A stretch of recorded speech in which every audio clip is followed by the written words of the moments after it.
ಸರ್ಕಾರದ ಹೊಸ ಕಾಯ್ದೆಗಳು, ಕಾನೂನುಗಳು, ಆಮೇಲೆ ಈ NH ರೋಡ್ಗಳ ಬಗ್ಗೆ, ನದಿಗಳ ಬಗ್ಗೆ, ಅದರ ಹರಿವು, ಅದರ ಉಪನದಿಗಳ ಬಗ್ಗೆ, ಸದ್ಯಕ್ಕೆ ನಡೀತಿರೋ ಒಲಿಂಪಿಕ್ಸ್ ಸ್ಪೋರ್ಟ್ಸ್ ಮುಗಿದೈತಲ್ಲ ಅದ್ರ ಬಗ್ಗೆ, ಅದಲ್ಲದೆ ಹೊಸ ಸಂಶೋಧನೆಗಳ ಬಗ್ಗೆ, ಈ ನಮ್ಮ ಪೊಲೀಸಲ್ಲಿ ಬಟಾಲಿಯನ್ಗಳು ಮತ್ತು ಸರ್ಕಲ್ಲು, ಈ ರ್ಯಾಂಕ್ಗಳ ಬಗ್ಗೆ, ಪೊಲೀಸ್ ಆಗಬೇಕನ್ನೋರ ರ್ಯಾಂಕ್ಗಳ ಬಗ್ಗೆ, ಯಾಕೆಂದ್ರೆ ಒಂದಾದರೂ ಎರಡಾದ್ರು ಕೇಳಿರ್ತಾರೆ. ಮತ್ತು ಪ್ರತಿ ರಾಜ್ಯದ್ದು ಸ್ಪೆಷಾಲಿಟಿ ಏನಿರುತ್ತೆ ಮತ್ತು ಅದರ ರಾಜಧಾನಿ ಅಟ್ಲೀಸ್ಟ್ ಈ ಥರ ಆದರೂ ತಿಳ್ಕೊಬೇಕು. ಅಥವಾ ವರ್ಲ್ಡಲ್ಲಿ ಯಾವ ದೇಶದ ರಾಜಧಾನಿ ಈ ಥರ ಕೇಳ್ತಾರೆ. ಒಂದು ಸ್ಪೆಷಾಲಿಟಿ ಏನಿರುತ್ತೆ ಅದನ್ನಾದರೂ ಕೇಳ್ತಾರೆ. ಈ ಮಂತ್ರಿಮಂಡಲಗಳ ಬಗ್ಗೆ ಕೇಳ್ತಾರೆ.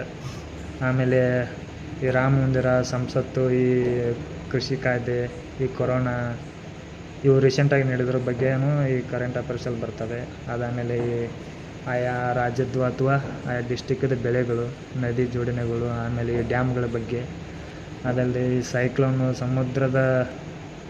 ಸಮುದ್ರಗಳ ಬಗ್ಗೆ, ಹೀಗೆ ಅನೇಕ ಹೊಸ ವಿಷಯಗಳು ಯಾವ್ಯಾವ ಸದ್ಯಕ್ಕೆ ಚಾಲ್ತಿಯಲ್ಲಿ ಬರ್ತವೆ ಅವುಗಳನ್ನು ನೋಟ್ಸ್ ಮಾಡ್ತಾ ಹೋಗಿ. ಎಲ್ಲರಿಗೂ ಆಲ್ ದ ಬೆಸ್ಟ್. ಚೆನ್ನಾಗಿ ಓದಿ.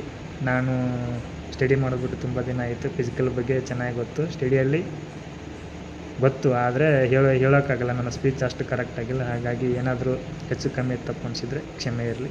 Thank you all.